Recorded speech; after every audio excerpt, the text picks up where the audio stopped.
Ассалому алайкум дӯстон, имрӯз мехоҳам дар ин навор бо шумо дар бораи нишонаҳои пасшавии меъёри гормони тестостерон гап зада бароям. Ҳар яке мо медонем, ки мардҳо гормони асосӣ доранд ва он ҳам тестостерон мебошад, ки ин қувваи асосии мардона мебошад. Дӯстони азиз, агар хоҳед ба қабули ман биёед, метавонед ба номерҳои зер буда муроҷиат кунед. Иншоалло насиб ба ҳар яки шумо ҷавоб мегардонам. Биёед мавзӯи имрӯзаро оғоз мекунем. нишонаҳои асосии пасшавии тестостерон ин вақт аввал нишонааш якум нишонааш ин вақте ки шумо заифии узви мардонагӣ пайдо мекунед.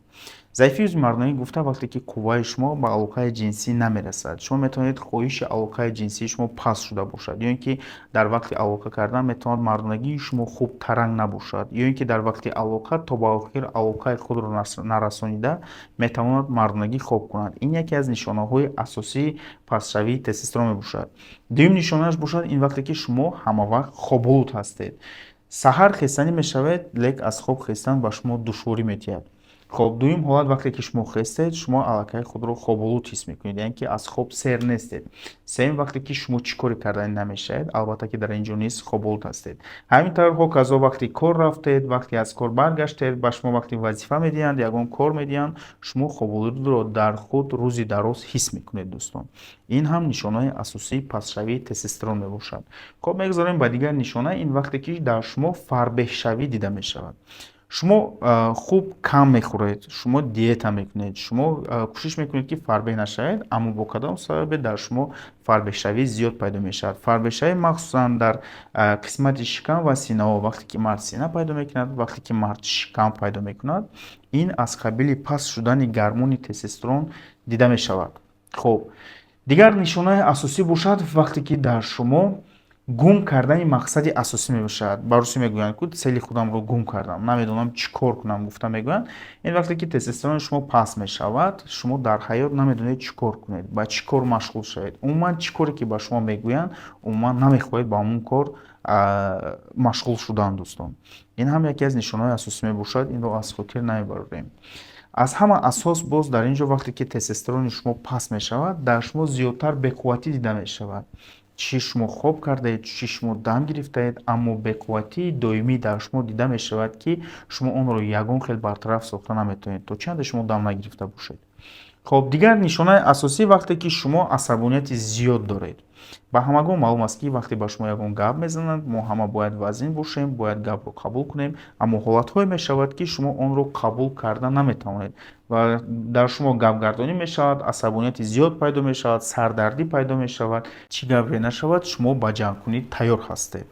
хоб, ин яке аз нишонаҳои асосии пастшавии гормони тестостерон мебошад, ки шумо ба ягон хел анализ супордан фаҳмида метавонед дар худ оё тестостерони шумо паст аст ё ин ки дар миқдор аст. агар ҳамин нишонаҳои гуфтагии ман дар шумо набошад, пас шумо бидонед, ки ҳамун меъёри гормони тестостерони шумо дар норма ҳаст. биёед ман ба шумо як-ду тавсияҳои асосиро медиҳам, ки дар ин ҷо ман тайёр кардагӣ ҳастам, то ин ки ҳамун гормони тестостеронро ба меъёр биёред шумо. дӯстон, аз ҳама асос мард бояд ҳамавақт серҳаракат бошад. серҳаракат ин маъноиро надорад, ки шумо равед ҳатман машқ кунед, ҳатман ягон чизи вазинро бардоред. серҳаракат ин маъноиро дорад, ки шумо бо дав машғул мешавед, ягон сайру гашт дар боғу кӯчаву дигарро мекунед. бояд донед, ки мард ҳамавақт серҳаракат бошад. дуюм тавсияи асосӣ, шумо бояд донед, ки машқи ҷисмонӣ ҳадди аққал дар як ҳафта 2 маротиба ё ин ки 3 маротиба бояд гузаронед. мард ба ғайр аз серҳаракат будан боз ҳам бояд машқи ҷисмонӣ кунад. машқи ҷисмонӣ яъне ки аз қабили бардоштани борҳои вазмин ё ин ки ба ягон хел машқи дигар машғул шудан. хоб, дигар тавсияи асосӣ вақте ки хоби шумо дар шабона дар меъёр аст. дӯстон, шумо агар шаб дар меъёр хоб накунед, рӯз то чӣ дараҷа агар хоб накунед, донед, ки рӯзи дароз шумо хоболуд ҳастед. на ҳамун хастагии шумо мебарояд, на хобатонро гирифта метавонед, на ва сардардӣ аз шумо дур мешавад дӯстон. барои ҳамин бояд донед, ки мард бояд шабона хобро дар меъёр гирад, яъне ки баъди соати 10-11 аллакай мард бояд хоб бошад ва саҳар барвақт хезад. дар вай кас ҳамун гормони тестостерон пур мешавад дар организмаш. хоб, дигар тавсияи асосӣ вақте ки шумо алоқаи ҷинсии доимӣ доред. донед, ки вақте ки агар шумо алоқаи ҷинсии доимӣ дошта бошед, шумо ҳам аз бемории простатит худро гирифтор мекунед ва ҳам тестостерони худро дар норма, дар миқдор яъне ки мекапед.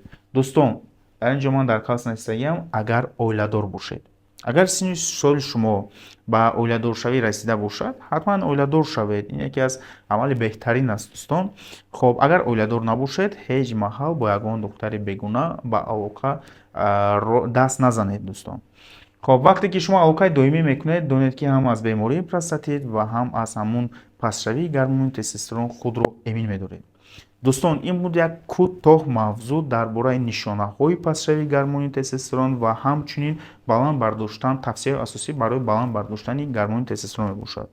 ман худам доктор Охуҷо Избасаров ҳастам, уролог, андролог. агар ба қабули ман омаданӣ бошед, метавонед ба номерҳои зер буда муроҷиат кунед. ҳеҷ гоҳ бемор набошед дӯстон.